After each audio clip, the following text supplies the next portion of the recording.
Os áudios vazaram e agora já estão aí disponíveis para serem ouvidos por todo o mundo. E eles endossam de muitas maneiras aquilo que o delegado, Dr. Vanderlei Pagliarini, falou ontem aqui no nosso programa, em entrevista ao repórter Bruno Tálamo, ao vivo e direto lá de São Sebastião, a região onde tudo aconteceu, não é?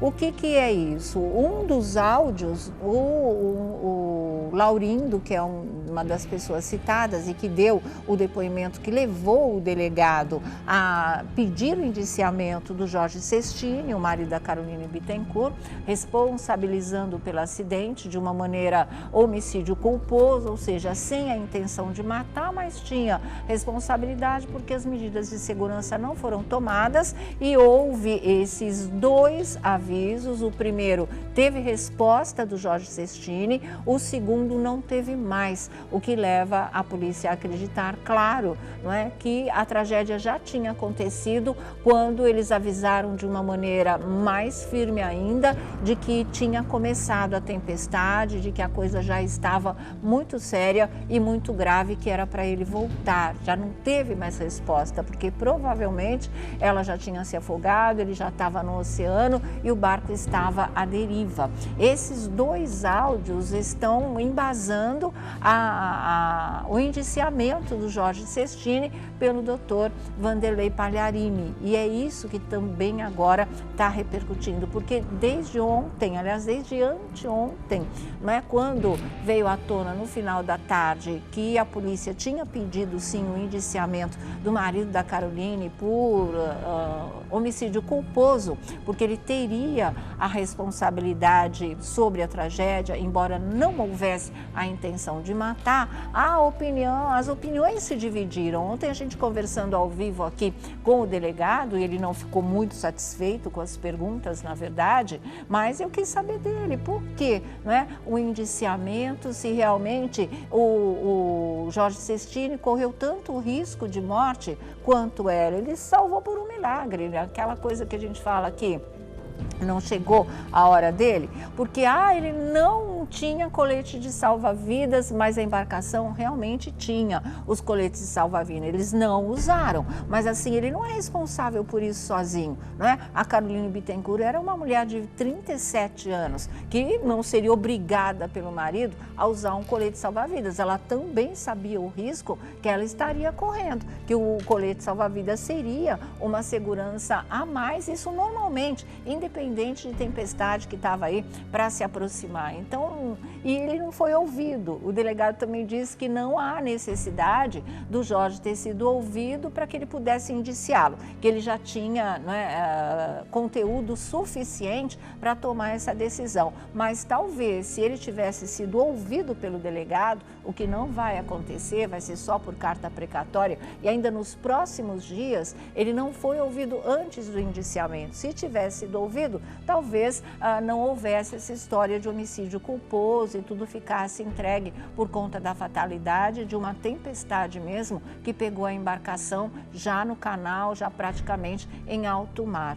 Poderia ter ficado por isso mesmo, mas não ficou. Agora, com os áudios, muita gente que achava que tinha sido exagerada ou precipitada a opinião do delegado já começa a mudar, dizendo, não, poxa vida, ele foi avisado realmente, porque é que ele não voltou. Aí, quando ele foi avisado a segunda vez, já era tarde demais, ao que tudo indica. Ou seja, a polêmica continua em relação ao indiciamento do marido da Caroline Bittencourt, não é? As opiniões continuam divididas. O delegado ontem não gostou e ficou muito chateado que eu tivesse dito aqui que realmente eu não concordava com isso, porque ele diz é a lei, ele não está cumprindo nada fora da lei, e isso a gente sabe. Já tinha avisado que seria de praxe essa investigação, mas o indiciamento, opinião muito minha, muito pessoal, né? Achei precipitado, realmente. Poderia ter sido dada a chance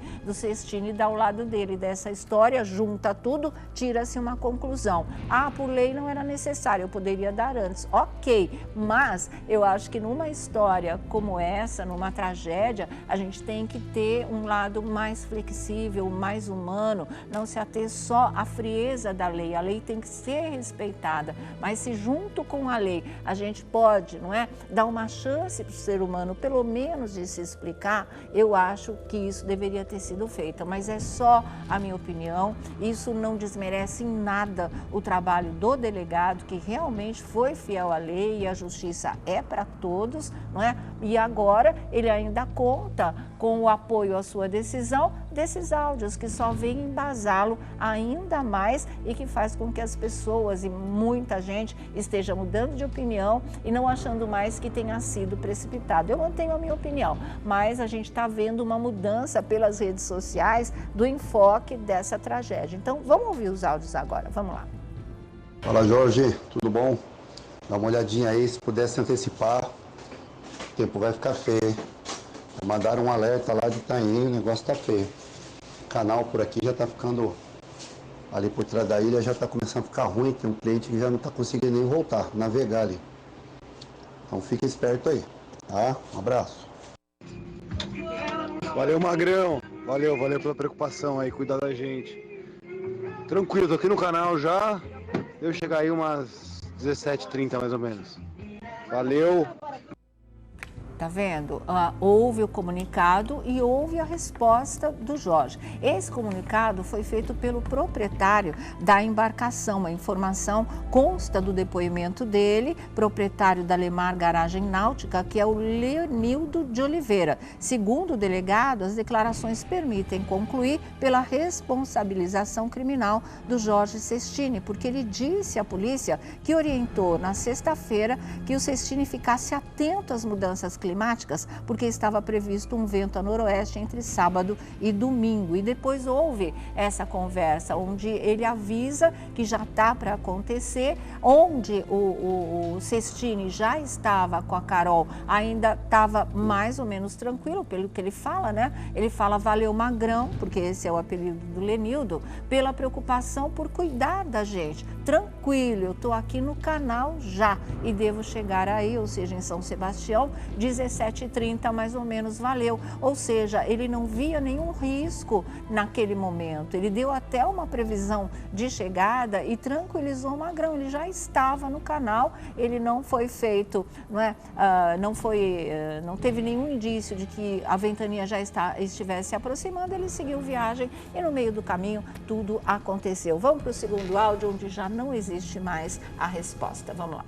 Fala, Jorge, tudo bom? O negócio tá feio, cara. O canal fechou, tá feio e a previsão, não tem previsão de terminar isso tão cedo. É bom você nem tentar atravessar o canal aí, que afundou o barco no canal aí.